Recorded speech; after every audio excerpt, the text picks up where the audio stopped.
Okay, मी फक्त concept पहिले सुरुवातीला सांगतो की माझं ICT टूल्सवरती माझं रिसर्च आहे.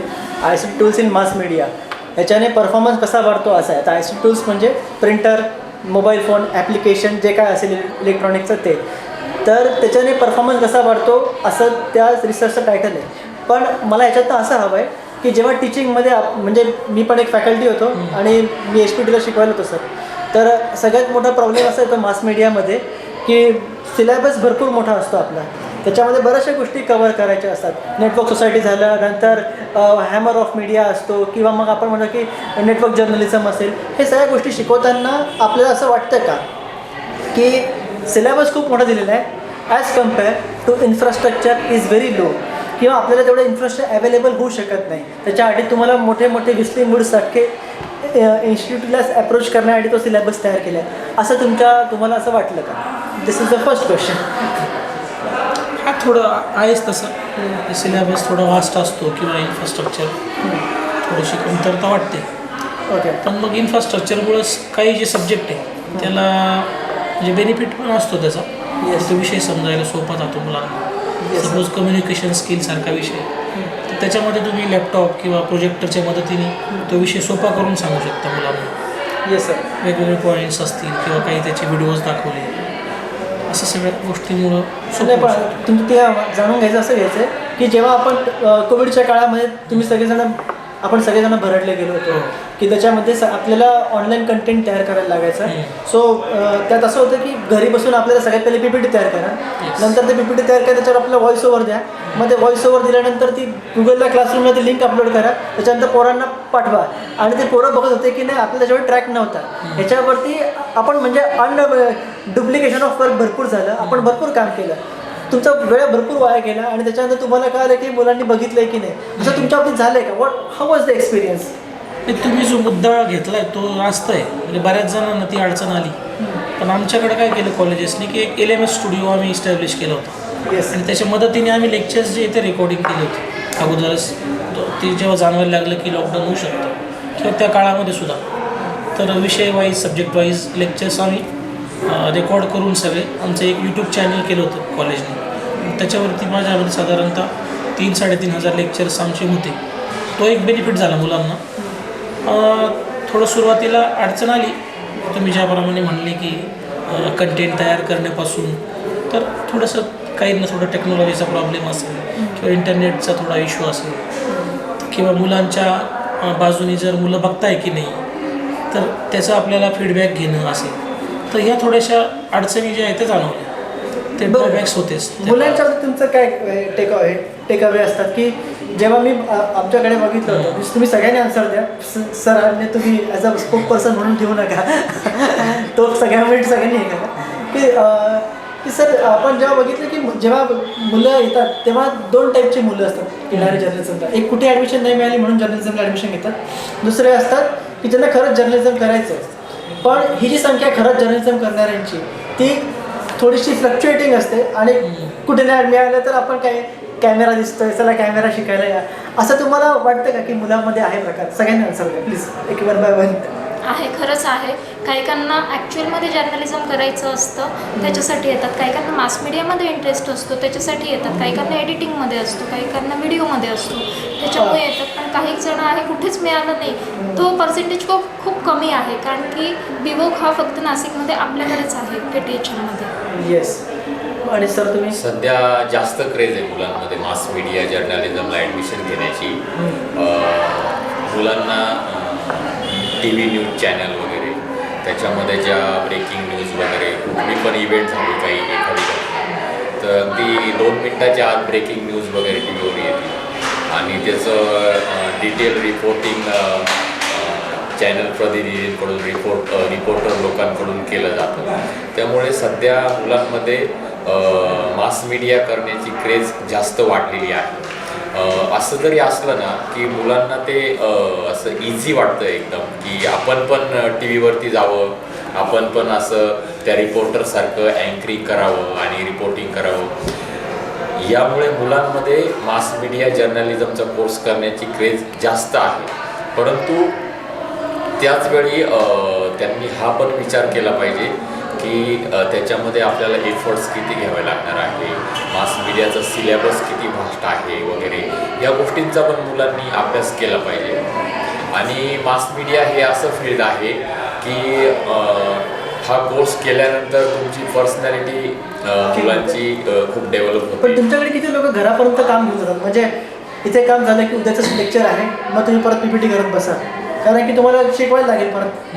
तुमच्या घरापर्यंत तुमचं काम जातं का रोज? आता बघा, शिक्षण ही काही एक दिवसाची प्रोसेस नाही, it is a continuous process. Yes, sir. सातत्य म्हणजे आजीवन माणूस हा विद्यार्थी असतो असं म्हटलं जातं. हो. म्हणजे ते अभ्यासून प्रगटावं लागतं आपल्याला, किंवा चांगलं वेल प्लॅनिंग करून मग मुलांपुढे गेलं चांगलं असतं. तर कायमस्वरूपी आपल्याला म्हणजे वाचत राहणं, स्वतःमध्ये काहीतरी नॉलेज अपडेट करणं, या गोष्टी फार महत्त्वाच्या आहे.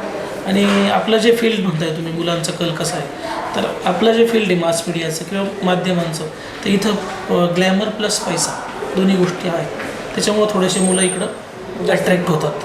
तर काही मुलं जे ते त्यांचा पर्पज वेगळा असतो की त्यांना MPSC UPSCकडे जायचं असतं, त्याला थोडं सपोर्टिव्ह सिलेबस आहे आपलं, त्या काय गोष्टी इथं कवर होतात. असा वेगवेगळ्या अँगलनी मुलं विचार करतात. काही जण जे इथे सर तुम्ही म्हटल्याप्रमाणे त्यांना बाकी ठिकाणी नाही मिळालं, त्यांना मग ते घेतात इकडं.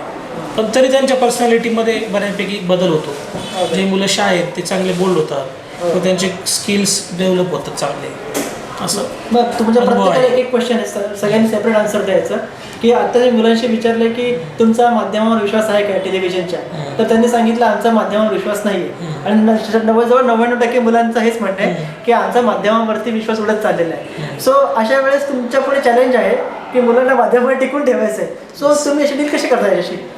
आता बघा, हे जे म्हणजे आपले जे काही पूर्वज या क्षेत्रामधले आहेत, जांभेकर असतील किंवा टिळक आगरकर असतील, आंबेडकर असतील, गांधीजी असतील, तर जांभेकरांच्या वाटेवर जर आपल्याला चालायचं आहे तर आपल्याला काहीतरी एक चांगली नीतिमूल्य मुलांना शिकवणं गरजेचं आहे.